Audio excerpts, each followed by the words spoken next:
섬에 세워졌다는 수수께끼의 도시국가 에르난 코르테스의 잃어버린 도시로 불립니다. 상나라랑 비슷합니다. 마아잉, 마잉, 마잉. 두상이 토실토실하고 눈도 동양적이라고 했습니다. 내 얘기인가? 우리가 흔히 중남미를 이베로 아메리카 또는 라틴 아메리카라고 합니다. 왜 그러느냐? 스페인과 포르투갈의 식민지 지배 경험 때문에 라틴의 문화에, 이베리아 반도의 문화에 많은 영향을 받았기 때문입니다. 그런데 중남미는 단순히 라틴 문화의 복사판이라고 볼 수는 없습니다. 지금까지도 원주민의 문화가 남아 있습니다. 그리고 역사적으로 봤을 때도 유럽과 아메리카의 문화가 섞이는 과정이 있었습니다. 그만큼 중남미에 있어서 신대륙 발견 이전의 역사가 중요한 거죠. 그런데 막상 헷갈립니다. 마야, 잉카, 아즈텍, 아메리카 대륙 문명의 3대장으로 볼 수 있는 이 세 문명이 언제 어디서 발생했고 어떤 특징을 가졌는지 확 와닿지 않습니다. 그래서 준비했습니다. 중남미 역사의 첫 번째 시간, 마야, 아즈텍, 잉카 문명 아는 척하기. 기본적으로 중남미 문명은 메소아메리카 문명과 안데스 문명으로 나뉩니다.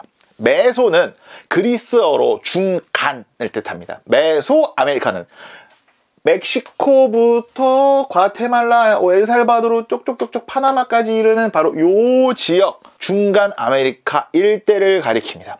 안데스 문명은 안데스 산맥 고지대에서 꼽힌 문명이죠. 1편에서도 말씀드렸듯이 저지대 분지평야나 연안평야가 중남미에는 많이 발달하지 못했습니다. 그래서 주로 이런 고원이나 고지대 등등의 문명, 도시가 발달을 하죠. 마야, 아즈텍, 잉카, 마야, 아즈텍, 잉카, 마아잉, 마잉, 마잉. 마랑, 아랑 발음이 비슷하죠. 그래서 마랑, 아랑 비슷한 곳에서 탄생합니다. 어디? 메소아메리카 문명. 잉은 길죠. 잉은 깁니다. 잉은 길어서 긴 산맥인 안데스 산맥에서 태어난 안데스 문명입니다. 쉽죠? 우리가 아는 건 마야, 아즈텍, 잉카뿐이지만 그 전에도 아메리카 대륙에 많은 문명과 문화가 있었다고 합니다. 테오타칸 문명, 티아우아나코 문명 등등. 그런데 그걸 다 알 수는 없고 각 문명의 어머니라고 불리는 올맥 문명과 차빈 문명 등을 각 문명의 프롤로그처럼 다뤄볼까 합니다. 우선 메소아메리카로 가시죠. 올맥 문명은 기원전 12세기부터 기원 후 2세기까지 멕시코의 동쪽, 이 멕시코만을 중심으로 발달을 했습니다. 메소아메리카에서 가장 오래된 문명이기도 합니다. 홍수가 잦았는데 치수, 그러니까 물을 다스리는 지식이 좀 부족해서 농업 발달은 약했다고 해요. 그래서 무역이 발달했다고 합니다.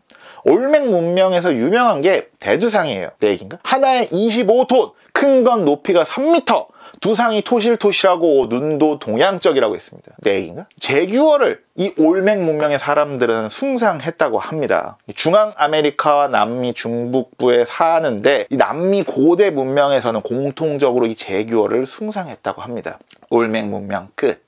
마야 문명으로 가보도록 하겠습니다. 기원전 6세기부터 기원 후 16세기까지 약 2000년 넘게 멕시코 남부의 유카탄 반도부터 온두라스까지 사람이 살기 힘들 것 같은 열대우림에서 굉장히 발달된 문명을 꼽혀요. 그래서 서양에선 찬사를 아끼지 않아요. 신비롭고 경이롭다고. 쥐들이 무너뜨려 놓고. 기원 후 4세기까지 다른 지역의 영향을 받다가 이후 독자적인 문명을 형성합니다. 서기 4세기부터 10세기까지를 구마야, 서기 10세기부터 16세기를 신마야. 유적으로 봤을 때는 오히려 구마야가 전성기였다고 합니다. 마야 문명의 특징 첫 번째는요, 도시국가의 연합이었다는 겁니다. 고대 그리스 느낌이죠. 아즈텍이나 잉카와는 다르게 제국이라기보다는 느슨한 집합체였습니다. 마야 문자는 있었지만 언어는 도시마다 달랐습니다.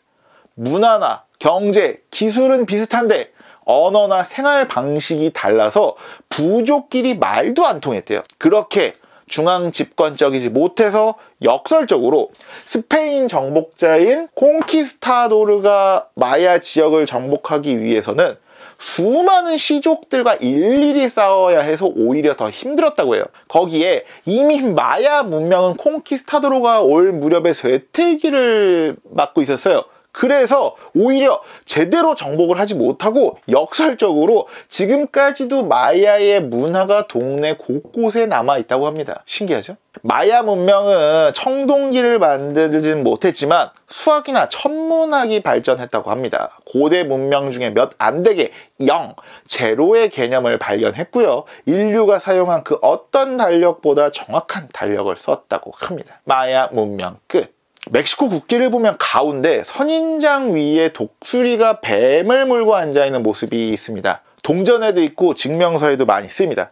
그게 아즈텍 문명의 건국 신화 기원 설화에서 왔다고 해요. 섬에 세워졌다는 수수께끼의 도시국가 아스틀란에서 살았던 아즈텍족. 자신들의 수호신이자 전쟁과 정복의 신 우이칠로포크틀리의 인도를 받아 멕시코 중앙 고원으로 향합니다. 그리고 부족 이름도 아즈텍에서 멕시코로 바꿉니다. 수호신은 아즈텍족에게 날아가는 독수리를 가리키며 저 독수리가 뱀을 물고 선인장 위에 앉는 곳에 정착하라고 말합니다. 그 장소가 아즈텍의 수도인 테노치티틀란 그리고 현재 멕시코의 수도인 멕시코 시티죠. 그렇게 14세기 초 자리를 잡은 유목민족 아스텍족은요 멕시코 고원의 농경민으로 자리를 잡고 메소아메리카 문명의 영향을 받아서 성장을 합니다. 문화, 기술적으로는 조금 부족했지만 군사동맹, 결혼동맹 등을 통해서 16세기에는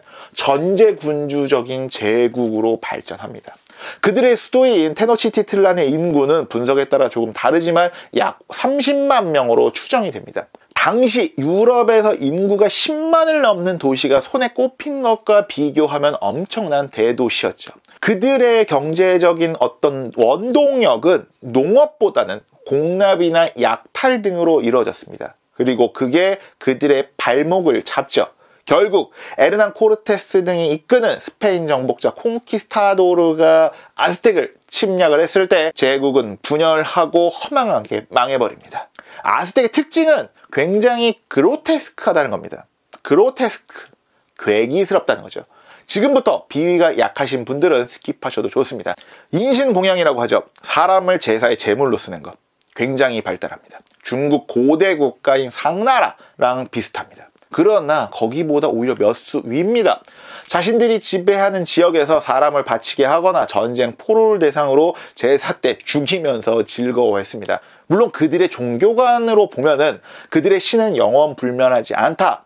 신과 그가 창조한 우주를 유지하려면 인간의 심장에서 나온 피를 바쳐야 한다고 믿었습니다. 그러거나 말거나 1년에 2만 명에 달하는 포로를 희생시켰다라는 기록부터 수도의 광장에서 수천 명을 한꺼번에 희생시킨 적도 있었다고 해요. 심지어 희생시키는 스킬도 발달을 해서 사람의 배를 갈라서 아직 살아있는 사람의 심장, 그 뛰는 상태에서 심장을 꺼낼 수도 있었다라고 합니다. 그래서 그런지 의학이 굉장히 발달했다고 합니다. 직업을 세습을 하는 의사가 있어서 골절 치료, 상처 꿰매기, 충치, 피부병, 이비인후과 질환, 산모의 분만 등등을 도왔답니다. 그리고 아즈텍이 남긴 유적 중에는 사람의 비명소리랑 비슷한 소리를 내는 데스, 휘슬도 있었다고 해요. 굉장히 괴기스럽죠? 함께 들어볼까요?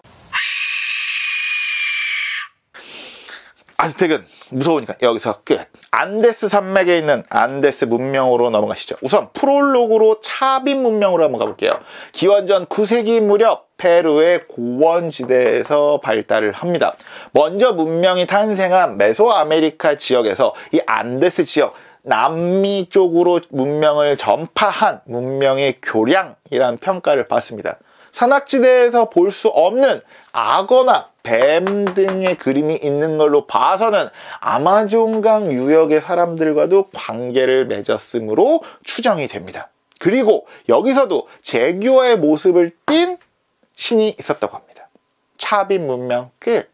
잉카 문명입니다. 기원 후 12세기경 페루와 볼리비아 사이에 있는 티티카카 호수에서 기원을 했다고 합니다. 티키타카가 아닙니다. 15세기 무렵에는 북쪽의 에콰도르부터 해서 남쪽의 칠레까지 그리고 태평양 연안에서 안데스 산맥의 동쪽 계곡까지 이르는 대제국을 만듭니다. 신의 화신이며 태양의 아들인 국왕 잉카가 전제 정치를 시행합니다. 언어도 케추아어로 통일을 해요. 배꼽이라는 뜻을 가진 페루의 쿠스코가 수도였습니다.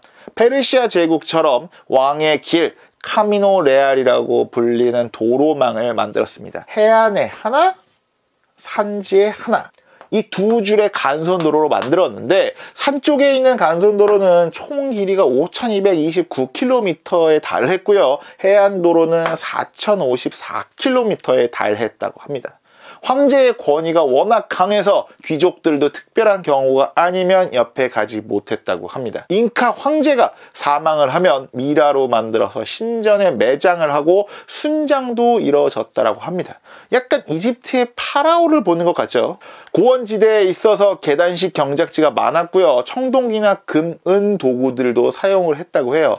문자는 실을 묶어서 쓰는 기호인 키프를 사용했다고 해요. 수레는 발달하지 못했지만 엄청난 사람들을 써서 거대한 신전이나 운하를 만들었다고 합니다. 그러나 프란시스코 피자로 등등의 콩키스타도로에 의해 정복당합니다. 잉카 문명에서 가장 유명한 건 마추픽추입니다. 늙은 봉우리란 케추어어라고 해요. 2400m 고지에 있는 마추픽추는 잉카의 잃어버린 도시, 공중도시로 불립니다. 1460년에 세워졌는데 100년이 지나 콩키스타도로가 침입하자 잉카의 지도자들은 그곳을 버리고 떠납니다. 그리고 정복자들이 신전 벽에 붙어있는 금 등을 떼서 가버리고 그렇게 수백 년 동안 잊혀 지내다가 1911년 미국의 역사학자인 하이람 빙엄에 의해 발견이 되죠. 이 정도면 어디서 아메리카 고대 문명 아는 척하기는 편하실 겁니다. 그런데 이 찬란한 고대 문명은 어떻게 멸망을 했을까요? 그리고 중남미는 어떤 식민지를 겪고 어떻게 독립을 했을까요? 그 이야기는 다음 시간에 마저 하도록 하겠습니다. 다음 영상이 나올 때까지 구독과 좋아요, 알림 버튼을 누르고 옛날 이야기 듣듯이 한 번 더 보세요. 그리고 두 번 더 보세요.